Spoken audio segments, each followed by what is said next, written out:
ग्रंथराज श्री रेणुसार जी में भक्ति के बिना सब कुछ शून्य है ये बताया जा रहा है।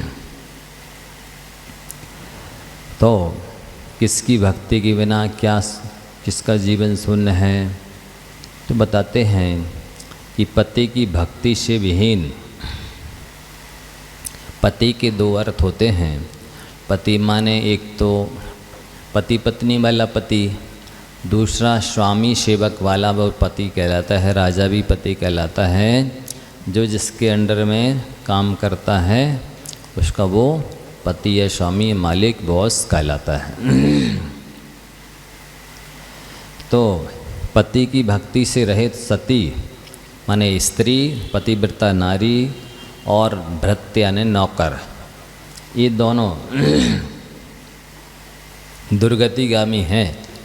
क्योंकि जिसके अंडर में रह के काम कर रहा है, जिसके अंडर में रह कर के नौकरी कर रहा है, जीवन जी रहा है, आजीविका चला रहा है, उसी के प्रति कृतज्ञता नहीं है, समर्पण नहीं है, सेवा भाव नहीं है, भक्ति नहीं है, तो वो दुर्गतिगामी है।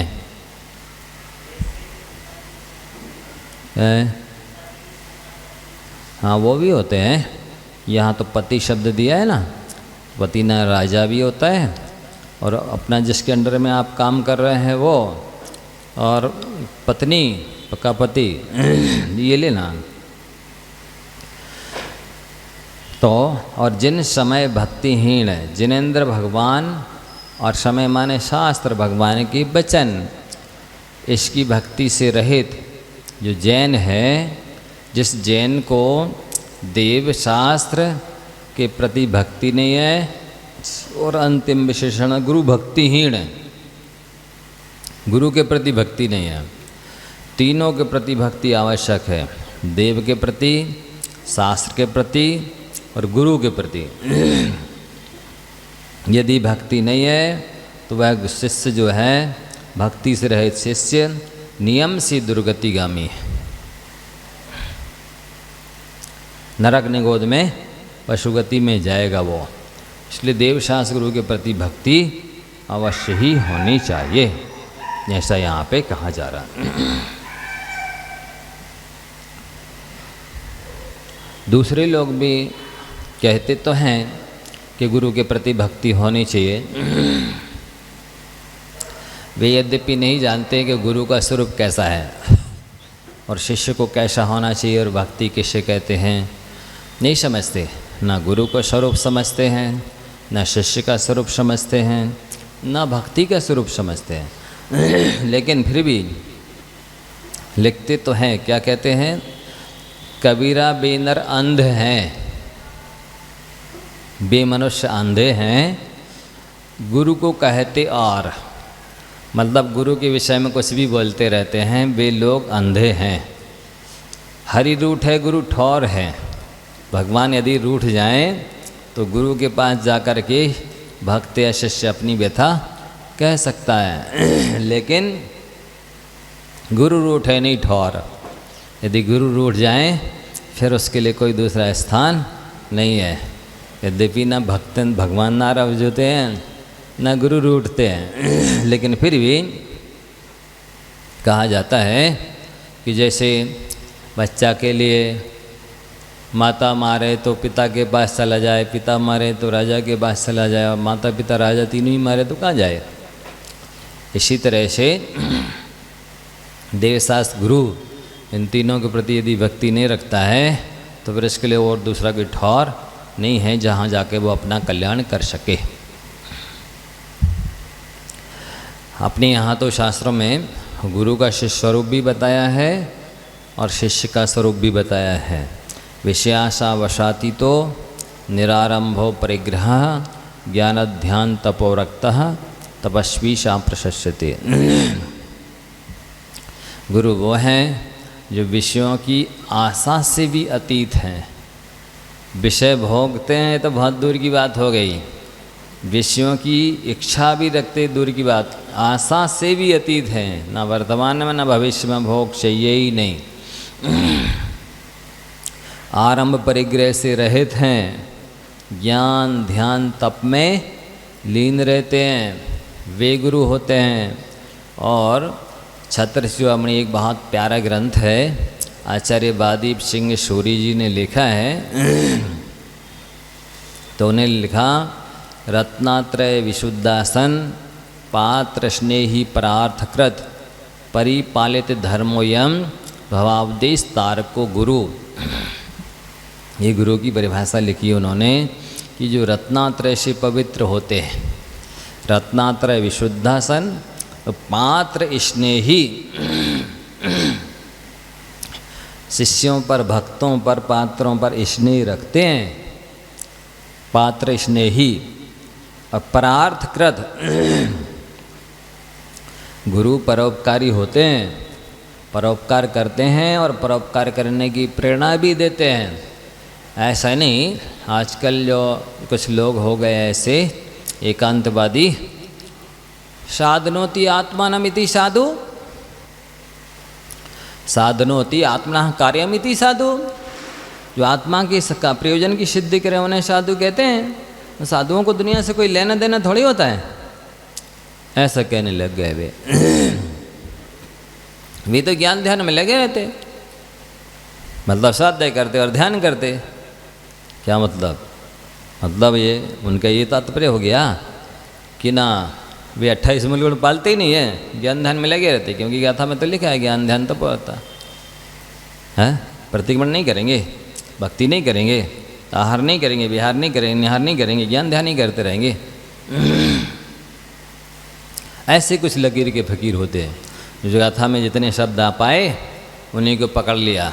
जैसे छेडाला में आता है ना, भूमाही पिछली रयन में कछु सयन एकाशन करन।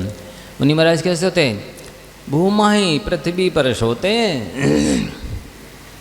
अब पाटा पे सो गए तो वे साधु नहीं बचे, पत्थर पे लकड़ी पे सो गए तब साधु। क्यों लिखा? भूमा ही लिखा है। मतलब ये है कि उनके लिए छह ढालाई की पूरा द्वादशांग हो गई। एक शब्द में जितनी उनने परिभाषा बना दी बस उतने ही हो गया स्वरूप का। ना उनको भगवती आराधना पढ़ना, ना मूलाचार पढ़ना, ना मूलाचार प्रदीप पढ़ना, ना अनगार धर्मावृत पढ़ना, ना दूसरे ग्रंथ पढ़ना कि क्या रेंज है, क्या सीमा है, क्या भूमिका है। भूमा ही लिखा है, बस छह ढालाई सब कुछ हो गई। वो भी पिछली रेन में शाम से न सुबह जब 3 पहर निकल जावे पिछली रेन में। अभी कहाँ तक सही है बताइए? पिछली रेन में तो जागते हैं साधु 3 बजे से 6 बजे तक लेकर के, प्रतिक्रमण सामायिक पाठ चिंतन मनन करते। अब ये कहने लग जाए लो आप तो आगम के वाक्यों काट रहे। अरे आगम के वाक्यों क्या काट रहे? मिलना चाहिए ना पूर्वाचार्य के वचनों से। भूमा ही पिछली रेन क्या होता है? पिछली रेन का मतलब तो 3 से 6 सोते हैं, ऐसा अर्थ निकल आएगा।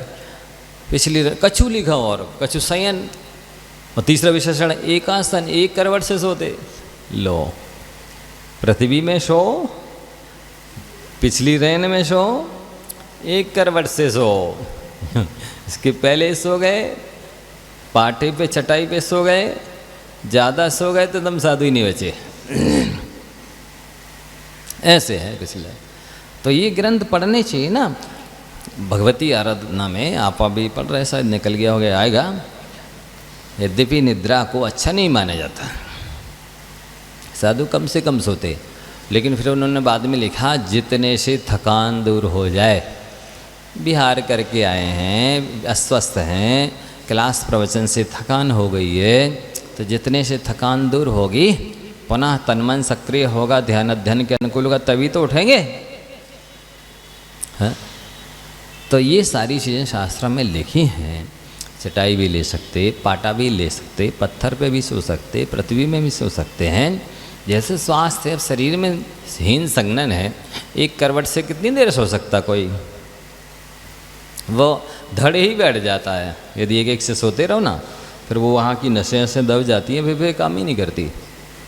तो ऐसा लकीर के फकीर नहीं बनना कि वो में सो, पिछली रेन में सो, एक करवट से सो, थोड़ा सा सो, नहीं तुम साधु नहीं बचोगे।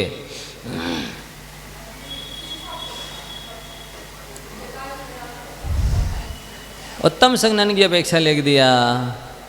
जो उत्तम संघनन वाले साधु होते थे, वज्र सम संघनन वाले, ज़मीन में भी सो जाए तो कोई फ़र्क नहीं पड़ता था, और रात भर भी जागते रहे तो कोई फ़र्क नहीं पड़ता था। और थोड़ा जंगलों में रहते थे तो कोई ज़्यादा नहीं बोलना है, ज़्यादा विहार नहीं करना है, क्लास प्रवचन नहीं करना है, तो ज़्यादा थकान भी नहीं होती थी, आराम से बैठे रहते थे। तो थोड़ा भी सोते थे तो चल जाता था।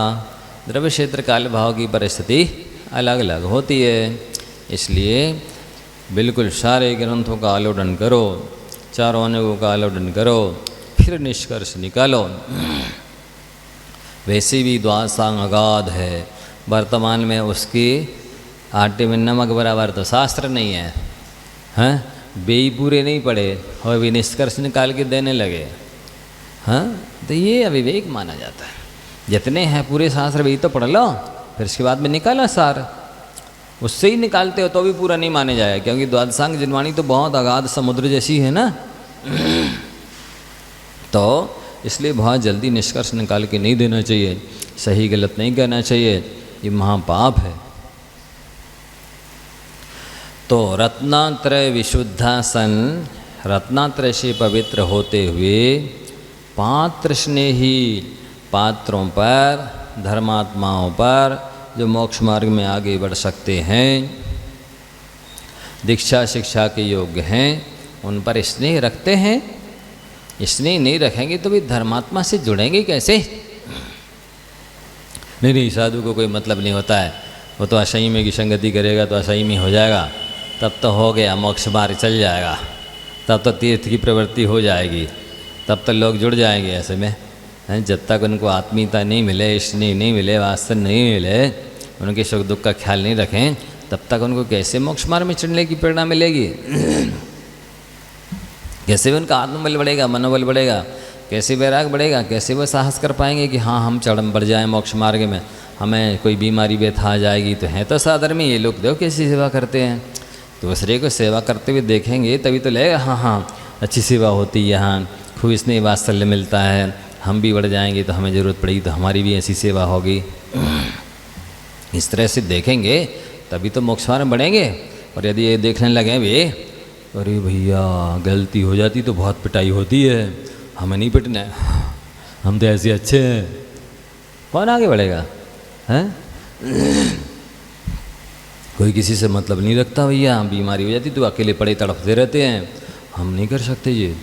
ऐसे में होगा मोक्ष मार्ग की प्रभावना, धर्म की प्रभावना, जुड़ेंगे कोई नहीं जुड़ेगा। तो पात अभी बताएंगे, इस गुरु का तो हो जाए पूरा।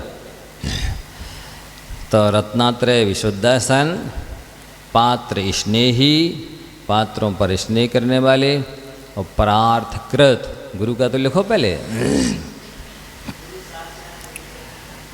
ऐसे नहीं चलता, प्रवचन में क्या बताओ, गुरु के साक्षात ऐसे होते, ऐसे नहीं बताए जाते, पूरे विशेषण बताए जाते हैं, स्वरूप बताया जाता, परिभाषा बताई जाती है, ऐसे दिखाओगे प्रवचन में। आप लोगों को हम गुरु का स्वरूप, गुरु कैसे होते हैं, आप वहाँ चले जाना गुना में, वो महाराज है ना, उनको देखाना ऐसे होते महाराज, ऐसे समझेगा? विशेषण बताने पड़ेंगे कि ये विशेषताएं होती हैं, ऐसे गुरु होते हैं। रत्नात्रय विशुद्ध साधन, रत्नात्रय से पवित्र होते हैं, पात्रों पर, धर्मात्माओं पर जो ज्ञान ध्यान तप में लीन हो सकते हैं, लीन होने की योग्यता रखते हैं, होते हैं, उन पर स्नेह रखते हैं, परार्थ के परोपकारी होते हैं। ऐसा नहीं कि वे तो नहीं, साधु तो आत्मकल्याण के लिए बना जाता है, वे क्यों असंयमी से संबंध रखेंगे? असंयमी से संबंध रखने से असंयमी हो जाते हैं। ऐसा एक अंत नहीं है। द्वैधिकादि गुणा नाम तो, जिसमें ज़्यादा गुण होते हैं तो वो कम गुण वाले को अपने रूप परिणमा लेता है। नहीं समझे? जैसे गुड़ की पारी होती है, उस पर धूल आके बैठ जाती है तो वो गुड़ उस धूली को भी गुड़ बना लेता है। इसी तरह से जो गुणवान होते हैं, गुरुजन होते हैं, वे धूली के समान जो अल्प ज्ञानी होते हैं, श्रावक लोग होते हैं, उन्हें अपने समान बना लेते हैं। इसलिए वो परार्थकृत परोपकारी होते हैं। और परिपालित धर्मोयम, अगला विशेषण क्या दिया? धर्म का पालन करने वाले होते हैं। और एक विशेषण दिया भवाब्देश तारको गुरु। गुरु संसार समुद्र से पार उतार देते हैं, जहाज की समान होते हैं। आप लोग पढ़ते नहीं हैं? क्या पढ़ते? गुरु की महिमा वर्णी न जाए, गुरु नाम जपो मन बचिरकाए, गुरु जहाज विषय किया, ऐसा कुछ ऊपर पीछे आया किधर है? उसके ऊपर आता है ना, पूजन में पढ़ते हैं, जग माहे गुरु शम कहें बनारसी और न दूजो पे खिए। इसमें और कहीं आती है पंक्ति कि गुरु जहाज विषय किया, गुरु जहाज के समान माने गए हैं कि जैसे जहाज स्वयं भी तैरती है, पार होती है, और उस पर जो बैठ जाते हैं वो उनको भी पार उतार देती है। जहाज बोले, नौका बोले, नाव बोले, ऐसे होते हैं पौध की दय पात्र की तरह। तो ये गुरु का स्वरूप हुआ। कितने विशेषण दिए याद हो गए आप लोगों को? रत्नात्रय विशुद्धासन, रत्नात्रय से पवित्र होते हैं। पात्र पर स्नेह करने वाले होते दो। पात्र माने अभी नहीं कितना बता दिया कि जो दीक्षा शिक्षा ले सकते हैं, आत्मकल्याण कर सकते हैं, उन पर स्नेह रखने वाले होते हैं। परोपकारी होते हैं तीन। परिपालित धर्मोयम, धर्म का स्वयं भी रत्नात्रय का पालन करने वाले होते हैं। जो शिष्यों से पलवाना चाहते हैं उसको वो खुद भी पालते हैं, अपने आचरण से उपदेश देते हैं। जो आप लोग बोलते हैं ना, हे गुरुवर शास्त्र सुख दस ज्ञान नग्न तुम्हारा स्वरूप तुम्हारा है। हाँ, ये तो बोलते ही हैं, जग की नश्वरता का सच्चा दिग्दर्शन करने वाला है। और मतलब उसमें जो दिया है ना कि वो, हाँ, शास्त्रों के आधार से, तो परिपालित धर्मयम भवाब्देस्तार, ये बहुत अच्छा मार्मिक विशेषण दिया है। संसार सागर से पार उतारने वाले होते हैं गुरु। इतने महत्वपूर्ण भूमिका है उनकी। तो यहाँ पर यदि गुरु के प्रति भक्ति नहीं है, वो शिष्य संसार समुद्र से नहीं तैर सकता है, संसार सागर को पार नहीं कर सकता है। क्योंकि जब इतनी विशेषताएं दी हैं, गुरु ब्रह्मा है, गुरु विष्णु है, गुरु महेश है, गुरु साक्षात परम ब्रह्म स्वरूप है, परमात्मा स्वरूप है। परम ब्रह्म के अर्थ होते हैं सिद्धात्मा स्वरूप हैं, ये परमात्मा स्वरूप हैं, या शुद्ध आत्मा स्वरूप हैं, या ब्रह्मचर्यमय हैं, ऐसे हैं गुरु। तस्मै श्री गुरुवे नमः, ऐसे गुरु के लिए नमस्कार किया जा रहा है। तो इसीलिए कहा गया, गुरु गोविंद से हैं बड़े, कहते हैं सब लोग, हम लोग नहीं सब लोग कहते हैं कि गुरु भगवान से भी बड़े हैं। बताइए, इसीलिए तो भगवती आराधना में लिखा है, जीर्ण सिद्ध साधु धम्मा आदीद अनागट बड्डमान गदा तिविहेण शुद्ध महीना सब्बे अभी पूया होंती। जिसने साधु की सेवा पूजा कर ले, उसने त्रिकालवर्ती अनंतानंत पंच परमेष्टि भगवान की सेवा पूजा कर ली। मतलब एक साधु में अनंत पंच परमेष्टि समाहित हो गए। सोचिए, त्रिकालवर्ती अनंतानंत पंच परमेष्टि की भगवती आराधना गाथा नंबर 324 के आसपास की है ये गाथा, जहाँ तक एकदम पक्का नहीं, लेकिन फिर भी। तो इतनी महिमा है गुरु की सेवा की, पूजा की। भगवान ही कह रहे वो हमसे बड़े हैं, जबकि अभी कर्मों से सहित हैं। कुछ अज्ञानी मिथ्या दृष्टि एकांतवादी लोग कहते हैं अरे इन साधुओं की पूजा करते, जन्म जरा मृत्यु विनाशनाय जन्म निरपामति स्वाहा, क्षुधा रोग विनाशनाय विद्यम निरपामति स्वाहा। वो खुद आहार के लिए निकलते हैं, उनकी खुद क्षुधा वेदनी नष्ट नहीं हुई अभी, ये हमारी क्षुधा वेदनी नष्ट कर देंगे। इस तरह से व्यंग्य कमेंट्स टाइप के करते हैं जो आगम विरुद्ध है, क्योंकि आगम में ऐसा नहीं कहा। धवला की पहली पुस्तक में जहाँ नमोकार मंत्र लिखा गया है, सबसे पहले पुष्पभूत वल्ली आचार्य के द्वारा पहली पुस्तक का मंगलाचरण है नमोकार मंत्र। तो उस मंगलाचरण की व्याख्या करते हुए वीरसेन आचार्य महाराज लिखते हैं, एक देश रत्नात्रय में सर्वदेश की कल्पना की जाती है। भावी प्रज्ञापन से वे साधु परमेष्ठी सर्वांग रत्नात्रय के धारी होंगे, ऐसा मान करके उनकी पूजा की जाती है। क्या महिमा तो शास्त्र में लिखी है, धवला हो चाहे कोई भी ग्रंथ हो, पंच परमेष्ठी की महिमा वचनातीत है। इसलिए अब आचार्य भक्ति में गुरु भक्ति करते ना, गुरु भक्ति संयमेण तरंती संसार शायरम घोरम छिन्नत्यठकम्मम जम्मम मरणम न पावेंति। गुरु की भक्ति से और संयम से तरंती संसार शायरम घोरम, जो घोर गहरा भयानक संसारों की समुद्र है उसको ये भवजीव तैर जाते हैं। छिन्नति अट्ठकम, आठों कर्मों का छेदन कर देते हैं। जन्मम मरणम ना पावेंति, फिर दोबारा जन्म मरण को प्राप्त नहीं होते हैं, ऐसा लिखा गया। और यहाँ तक लिखा आचार्यों ने, दिवी दिवा करो हंति रात्रौ जैवात्रिकस्तमः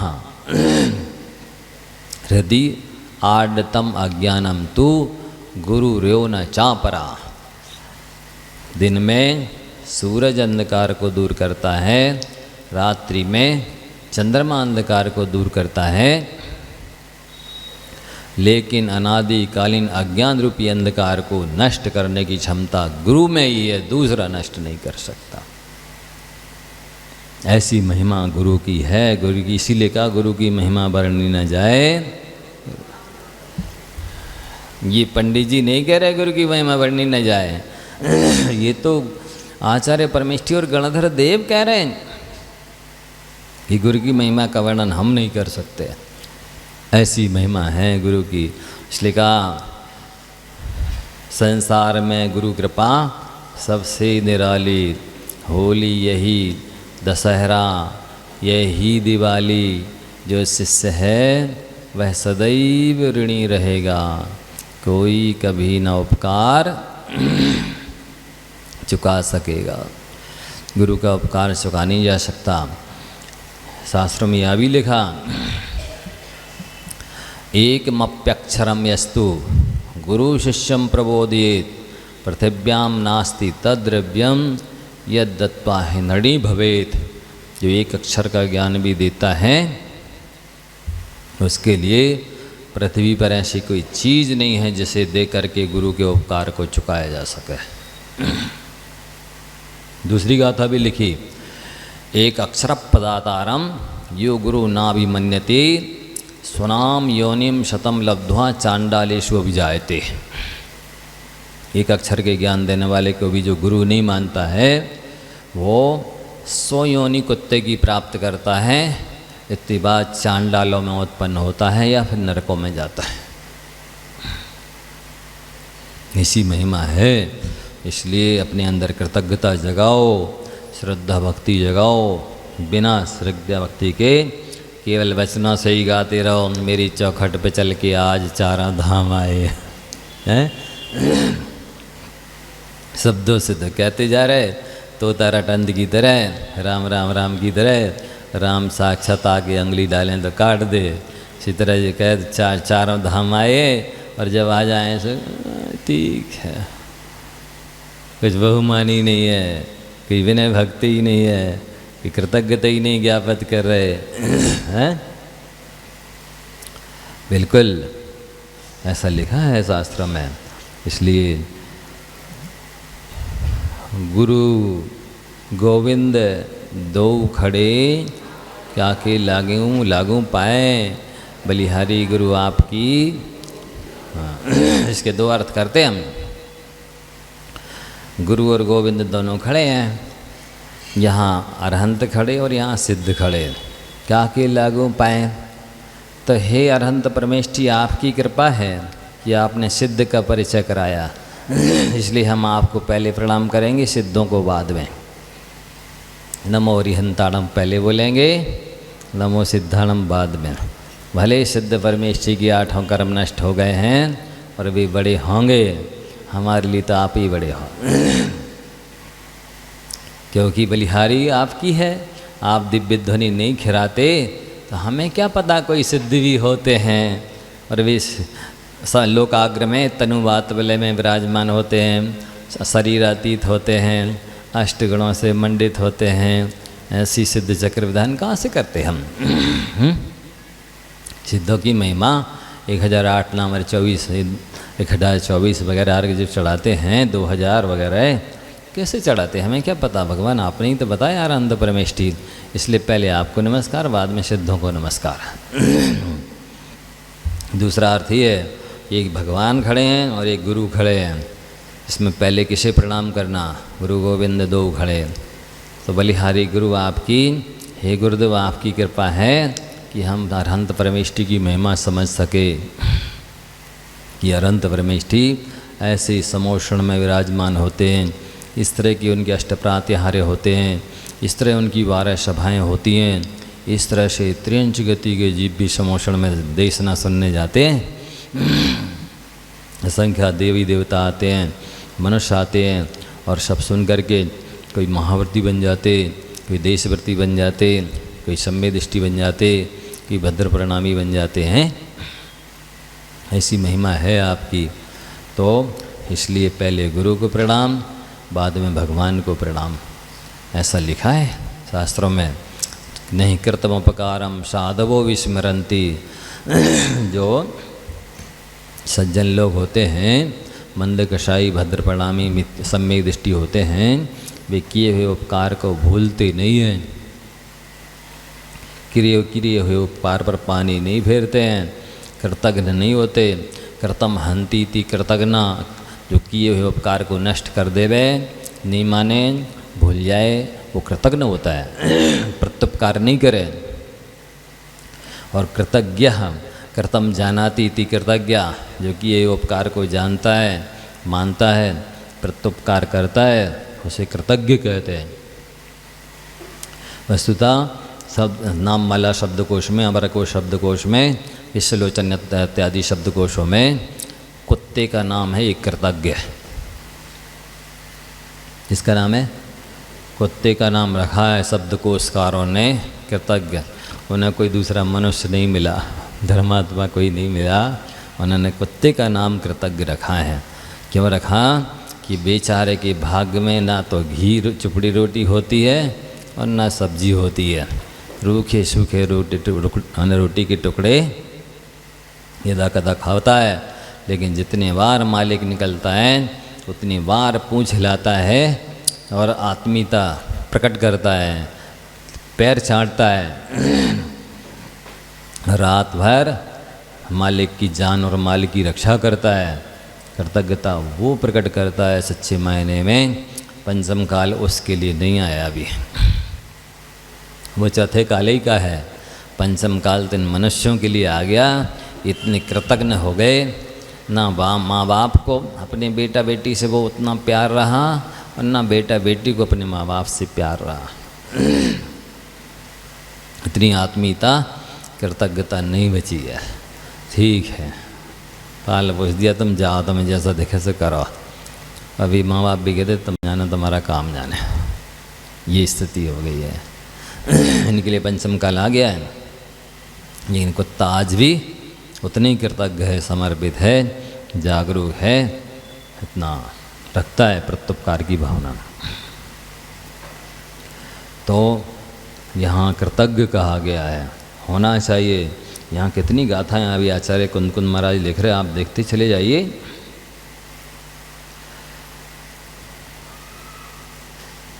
और रत्नगण साहब का आचार्य तो आप लोग पढ़ ही गए हैं, पढ़ा होगा। उसमें भी देखो आचार्य समंत बद्ध महाराज जी क्या लिखते, मतलब ये कथन किसी एक आचार्य के द्वारा लिखा हुआ नहीं है, सर्वाचार्य सम्मत है कि गुरु की क्या महिमा होती है। उच्चैर गोत्रम पढ़ते भोगोदानाद उपासनात् पूजा भक्ति ही सुंदर रूपम स्तवनात् कीर्तिस्तपोनिधिषु। केवल साधु को प्रणाम करने का फल उच्च गोत्र की प्राप्ति लिखा है। उच्च गोत्र का मतलब होता है तीर्थंकरों के वंशों में, कुलों में जन्म होता है। इक्ष्वाकु वंश, नाथ वंश, हरिवंश आदि जो तीर्थंकरों के वंश हैं उनमें जन्म होगा। तो जहाँ पर अच्छे कुल में जन्म होता है तो कई चीज़ें गॉड गिफ्ट माने जन्म से ही मिल जाती है। अनेक तरह का अच्छा कुल मिला है तो अच्छा परिवार मिलेगा, फैसिलिटी मिलेगी, हर तरह के अच्छे संस्कार मिलेंगे। तो ये साधु के लिए प्रणाम करने मात्र का फल बताया जा रहा है। लेकिन ऐसा देखा जाता, सुना जाता, अनुभव किया जाता है, जिस नमस्कार की इतनी महिमा है उस नमस्कार में ही प्राय लोगों को बहुत आलस आता है, प्रमाद आता है। किचन में 100 बार दंड बिट्टकें लगाएंगे, उठेंगे, बैठेंगे। जैसे ही साधु के सामने आते हैं और उनकी कमर में और घुटनों में दर्द हो जाता है, सुबह सो माय गॉड सेवा में स्टूडेंट है और चुस्त मेरा अंडरवियर और चुस्त मेरा पैंट है, इसलिए ली से हे गुरुदेव खड़े खड़े ही आपके लिए नमस्कार है। बिल्कुल ऐसे ही सलाम सी करते हैं, नहीं समझे? जैसे सामान्य आपस में जोहार बिहार सी होती है ना, ऐसे करने लग गए साधुओं को आजकल, क्योंकि उसका महत्व नहीं समझते हैं कि प्रणाम करने का क्या फल है। दर्शने जिनेन्द्राणाम साधुनाम बंधन च नाच तिष्ठति चिरम पापम छिद्र हस्ति यथोदुकम। जिनेन्द्र भगवान की दर्शन से और साधुओं की वंदना यानी नमोस्तु करने से आत्मा में पाप उस तरह से नहीं ठहरते जैसे छिद्र वाली अंजलि में पानी ज़्यादा देर नहीं ठहरता। जो फल भगवान की नमस्कार करने का उससे ज़्यादा फल साधु की नमस्कार करने का लिखा। क्यों लिखा? इसलिए लिखा है कि भगवान को नमस्कार करोगे तो आपकी जितना श्रद्धा भक्ति उतना फल मिल जाएगा। लेकिन साधु की पूजा करोगे, साधु की भावनाएं भी आपके साथ जुड़ जाएंगी। तो एक तो आपकी श्रद्धा भक्ति उसका फल, दूसरा साधु महाराज के संप्रेषण उनके तप त्याग का फल। तो साधु की भक्ति से ज़्यादा पुण्य मिलता है भगवान की भक्ति करने से। लेकिन नहीं हम तो भगवान को करेंगे, चढ़ाएंगे श्रीफल, ये तो महाराज है। जो लोग नहीं समझते तो ऐसा करते हैं, हम तो भगवान को चढ़ाएंगे, महाराज को नहीं चढ़ाएंगे। कई भी ऐसे छुपा के लाएंगे अपने आंचल में श्रीफल और महाराज को ऐसे ही कर गए और बाद में जाके भगवान को चढ़ाए। महाराज को तो सब दिख जाता है कहाँ क्या है, नहीं समझे? लेकिन उनकी भक्ति श्रद्धा भी पता चल जाती है कि कितने गहरे पानी में है, कितनी कंजूसी है। अब एक ही श्रीफल लाए हैं, अब मान लो महाराज है 3, अब पहले पड़ गए, छोड़ दे महाराज हमें तो बड़े ही को चढ़ाना है, तो उनके लिए छुपा लिया, यहाँ दिखाते रहे सबको और बाद में चढ़ा दिया। ऐसा तो नहीं, कई ऐसा करते हैं बिल्कुल आचार्य शांति सागर जी से नाम लेते चले आए और फिर यहाँ तक ले लिया और फिर सब महाराज अगले 2.5 दिन में 3 कम नौकर या सब जोड़ दिए, कोई ना कोई को तो लगा ही जाएगा। नहीं सही, फिर व्यर्थ तो नहीं जावे हमारा श्रीफल, कम से कम सबको इकट्ठा लपेट लो। तो इससे भी पता चल जाता है कि उसकी सामने वाले के प्रति कितनी श्रद्धा भक्ति है। यदि सामने वाले के प्रति पूरी भक्ति होती तो इन सबको लपेटने की क्या ज़रूरत थी? जो आमने सामने नहीं है, दर्श स्पर्श नहीं है, उनकी अलग से करना न भक्ति। अभी तो आप इनके दर्शन करने आए तो आप बे भी जब तुम कहते ना अभी कल की बात है, एक व्यक्ति बोले महाराज जी इस बच्ची का बर्थडे है आज। हाँ बेटा तू हाथ को श्रीफल बना ले, हाथों का श्रीफल बना ले। नहीं है श्रीफल तो।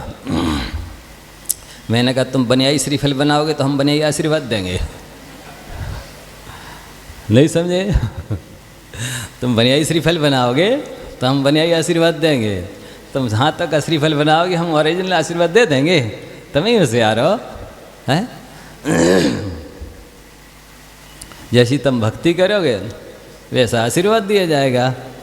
जितनी डिग्री का आपका विनय श्रद्धा भक्ति समर्पण होगा उतनी डिग्री का तो आशीर्वाद दिया जाएगा। नहीं नहीं हम तो 1 नंबर की भक्ति करेंगे, तुम 100% 100 डिग्री का आशीर्वाद दे दो। तुम ही होशियार हो। तो इस टाइप से सारी स्थितियां भंग देखने को मिलते हैं। दिन भर में हजारों लोग तो आते रहते। तो हम ये कहना चाह रहे थे कि वस्तुतः नमस्कार करने का अद्वितीय फल है। जन्म जन्म कृतम पापम जन्म कोटि में बारिशतम जन्म मृत्यु जरारोगो हनते हनते जिन वंदनात्। जन्म जन्म के करोड़ों जन्मों के किए हुए पाप, जन्म कोटि में पाप, जन्म मृत्यु जरा, जन्म जरा मरण भी नष्ट होते हैं धोख देने से। जन्म जरा मरण जैसी 18 दोष। हन्नते जिन वंदनाथ बोले चाहे मुनि वंदनाथ बोलो, बात एक ही है। जब वो तो भगवान से बड़े कह रहे हैं गुरु को। जी है फल, लेकिन वे अपनी बनियाई बुद्धि ढड़क्कल लगाते ही रहते हैं। सब महाराज भी देखते रहते हैं, हाँ बेटा करो, जैसी करनी वैसी भरनी, जैसा करोगे वैसी भरोगे। हमारा क्या जा रहा है? हम तो सब देखते रहते समता भाव से कि आपकी कितनी लेशा विशुद्धि है, कितनी श्रद्धा भक्ति है, देखते रहते हैं। नाना जीवा डाना कम्मा नाना विहम हवेल दीर तम्मा वयण विवादो सग वर्ष में सुम्मा का दब्बा। नाना प्रकार के जीव हैं, नाना प्रकार के उनके कर्म हैं, उन कर्मों की वजह से नाना प्रकार की उनकी चर्या चेष्टा होती है। इसलिए समता धारण करनी है। ये तो करेंगे ही अपने कर्म के अनुसार। तो चैर गोत्रम पढ़ते लिखा, फिर भोगोदानाथ, दान देने से चक्रवर्ती जैसे भोग प्राप्त होते हैं। चक्रवर्ती के भोग प्राप्त होते हैं। यहाँ पर भोग भूमि में 3 पल्ल की भोग भूमि मिलेगी, 10 प्रकार के कल वृक्ष मिलेंगे, वचनातीत सुख मिलेगा।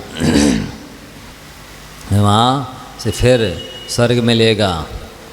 कितनी महिमा तो देखो कैसी है, थोड़ा चिंतन तो करो। साधु को एक बार आहार क्या दिया? 3 गति 83,99,999 योनियों पे ताला लग गया।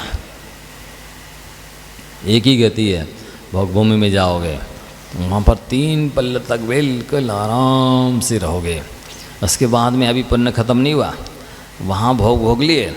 इसके बाद में नियम से फिर 3 गति 83,99,999 योनियों पे ताला लगा है। सीधे स्वर्ग में ही जाओगे नियम से पक्का। सागरों पर्यंत वहाँ भी बसनाती सुख भोगोगे। अभी भी पुण्य खत्म नहीं हुआ। साधु को आहार क्या दिया? इसके बाद में वहाँ से भी 3 गति 83,99,999 योनियों पर ताला लगा है। एक ही गति है, मनुष्य बनोगे, उच्च कुल में, बड़े घराने में, बड़े पद को लेकर जन्मोगे।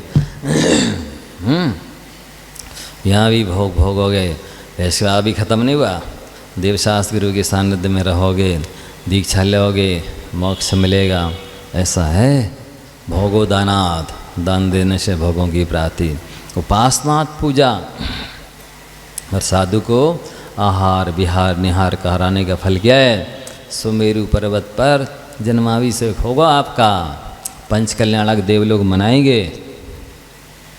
ये पूजा कहलाती है। इस साधु की सेवा का फल है पंच कल्याणकों की प्राप्ति होना।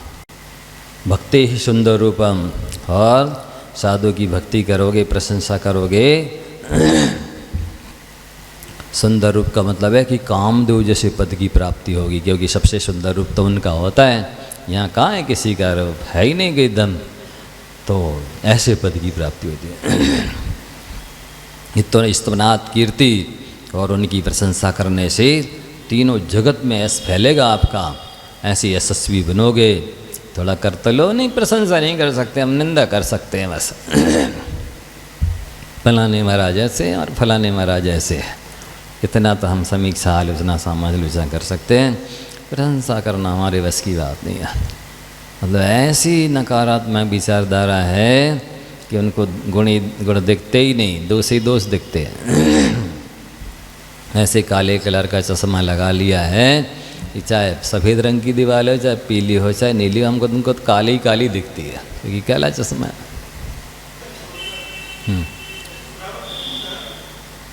बहुत से हैं। अरे मेंढक का दिए दृष्टांत, आप तो श्रावक की बात बता रहे हैं। मेंढक पाखड़ी लेकर के समोषण में जा रहा था, पहुंच नहीं पाया, चढ़ा नहीं पाया पाखड़ी को, राजा शरणक के हाथी के पैर के नीचे दब के मर गया। स्वर्ग में हुआ रिद्धिधारी देव कि नहीं? सुअर का दृष्टांत दिया, साधु की सेवा उसने की, आवास दान दिया और स्वर्ग में रिद्धिधारी देव हुआ। ऐसे श्रावकों की भी बहुत दृष्टांत। पढ़ो तो प्रथमान योग पढ़ो तो, आराधना को से, पुण्यासर्व कथा को से पढ़ो तो क्या क्या लिखा है।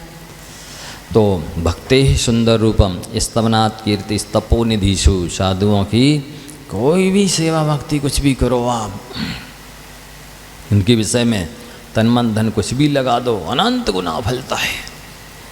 बिल्कुल कहते हैं व्याजेन द्विगुणम द्रव्यम व्यवसायेन चतुर्गुणम भूम्याम सतगुणम प्रोक्तम पात्रीनंत गुणम भवेद। पैसे को ब्याज में दे दो तो 8, 10, 12, 10 साल में दूना हो जाता है। अगर कोई अच्छा टेक्निक वाला हो, सक्सेस सफल व्यापारी हो, तो उतने में व्यापार में लगाए तो चौगुना हो जाता उतने समय में। और अच्छी भूमि हो, अच्छी ऋतु हो, अच्छा बीज हो, तो एक दाने के 100 दाने निकलते हैं। लेकिन साधु को नौदा भक्ति से, दाता के 7 गुणों से सहित होकर के एक दाना दोगे तो उसके बदले में अनंत दाने मिलेंगे। पात्रीनंत गुणम भवेद। है ऐसी कोई फैक्ट्री यहाँ, ऐसी कोई प्रोसेस प्रक्रिया है? जुआ में लगा दो तो भी नहीं, किसी भी चीज़ में नहीं मिलना। एक दाने के अनंत दाने, ऐसा है पात्र का दान। ये तो ज्ञानी लोग समझते हैं, इसलिए वे एक दिन भी नहीं छोड़ते हैं। अज्ञानियों के लिए आलस आता है, कंजूसी होती है, लोभ सताता है, मान सताता है, क्या क्या सताता है। और साधु की भक्ति से देखो, षोडश कारण भावना में भी लिखा साधु समाधि। साधु की सेवा तीर्थंकर प्रकृति बंध का भी कारण है। साधु की भक्ति से सम्यक दर्शन भी होता और साधु की सेवा से तीर्थंकर प्रकृति का बंध भी होता, और ये सारे सांसारिक और 169 महापुरुषों की पद भी मिलते। बहुत महत्व है। इसलिए अपने लिए यहाँ तक भी कहते लोग, यह तन की विष की वेलड़ी, गुरु अमृत की खान, शीश दिए गुरु पद मिले तो भी सस्ता जान। ये तन तो विष की वेल है और गुरु अमृत की खान है। यदि अपना शीश भी चढ़ा दो उनके चरणों में लग जावे तो भी सस्ता है, महंगा नहीं। मतलब अपना जीवन भी चला जाए गुरु की सेवा में, गुरु की वजह से जीवन भी समाप्त हो जाए तो भी वो समाप्त नहीं हुआ है, अजर अमर हो गया है वो सब। ऐसा इसका महत्व है। तो पति की भक्ति से हीन स्त्री, सती स्त्री और नौकर दोनों ही ये दुर्गतिगामी हैं। वास्तव में तो वो सती है ही नहीं। जिसकी पति के प्रति भक्ति नहीं है वह सती नहीं है, वो नारी पतिव्रता नहीं है, धर्मात्मा नहीं है। वो व्यभिचारिणी मानी जाती है, वो स्त्री दुष्टा कुल्टा मानी जाती है जिसकी पति के प्रति भक्ति नहीं है। क्योंकि पति परमेश्वर होता है। क्या कहते हैं, विश्व सुंदरी बनने की होड़ में तो लगी रहती है, पर वे ये नहीं समझती कि विश्व सुंदरी बनने से स्वर्ग मोक्ष नहीं मिलेगा, मैना सुंदरी बनने से स्वर्ग मोक्ष मिलेगा। हैं? जिण समय भक्तिहीन जड़ो, जिनकी भक्ति यानी जिनेंद्र भगवान के प्रति भक्ति नहीं है तो वो जैन नहीं है, और समय यानी शास्त्र के प्रति भक्ति नहीं है तो भी वो जैन नहीं है, और गुरु के प्रति भक्ति नहीं है तो ये सब दुर्गतिगामी हैं। नियदम लिखा, नियम से दुर्गति में जाने वाले हैं। वे एक शिष्य नहीं हैं, भक्त नहीं हैं, सम्यक दृष्टि नहीं है। मानते रहे हम तो आध्यात्मिक हैं, हम तो बिल्कुल नहीं कुंद कुंद जैसे गुरु को मानते हैं, वर्तमान में होते ही नहीं गुरु तो हम क्यों माने। हम भाव से नहीं मान रहे होते तो हम होते मिथ्या दृष्टि, हम भाव से तो मान ही रहे हैं कि गुरु ऐसे होते हैं, गुरु के प्रति हमारी भक्ति है। नहीं, शास्त्र में लिखा है वर्तमान में भी होते हैं, और यदि भक्ति है तो आहार विहार निहार कराओ ना, सेवा कराओ ना, करो ना, तब तो मानी जाए। ये शब्दों से कहने से नहीं मानी जाती है। नहीं, अपने मुंह से कहते जाते, जो गुरु को नहीं मानते वे निगुरा कहलाते हैं। क्या कहलाते?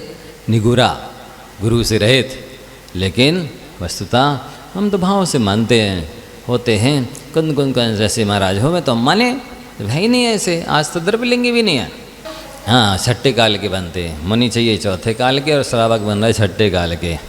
खुद करके तो दिखाओ कैसे होते हैं साधु सच्चे हैं। तो ये साक्षात अपलाप है शास्त्र का, अभिनय आसाधना विराधना है। किसका हित कर रहे हो ऐसा कह करके, ऐसा करके किसको अवरा कर रहे हो? शास्त्र तो साक्षात जे रखे ना है। तो यहाँ इन्होंने स्पष्ट लिखा है कि गुरु की भक्ति से हीन शिष्य दुर्गति के मार्ग में लगा हुआ है, नियम से वो दुर्गति में जाएगा। भक्ति समर्पण होना चाहिए। क्या मिट्टी के गुरु में भक्ति श्रद्धा रखी तो एकलव्य साक्षात गुरु से पढ़ने वाले धनुर्धारी अर्जुन से भी आगे निकल गया। मिट्टी के गुरु में भक्ति रखने पर अर्जुन जैसे धनुर्धारी से आगे निकल सकता है। ऐसी भक्ति हो तो क्यों नहीं ज्ञानावरण कर्म का क्षयपसम होगा, क्यों नहीं चारित्र मणि कर्म का क्षयपसम होगा। करें तो भक्ति हैं। कितने धर्मात्मा कहलाने वाले लोग पड़े हैं यहाँ, उनको है विवेक कि प्रतिदिन जैसे देव का दर्शन करना पूजन करना आवश्यक है, वैसे गुरु के भी दर्शन पूजन करना आवश्यक है। प्रतिदिन उनको भी आहार देना आवश्यक है। पद्मनंदी पंचमी शतिका में लिखा कि जिस श्रावक का एक इकलौता बेटा हो और जवान हो और वो मर जाए तो उसको उतना कष्ट नहीं होगा जितना कष्ट गुरु होवे और आहार ना दे पाए तो उससे ज़्यादा कष्ट होता है। इकलौते बेटे के मरण से भी ज़्यादा कष्ट होता है जो यदि एक दिन भी आहार न दे पाए तो। वो सच्चा श्रावक होता है, वो सम्यदृष्टि श्रावक होता है। भारत की आर्टिफिशियल तो बहुत मिल जाएंगे श्रावक श्रेष्ठी।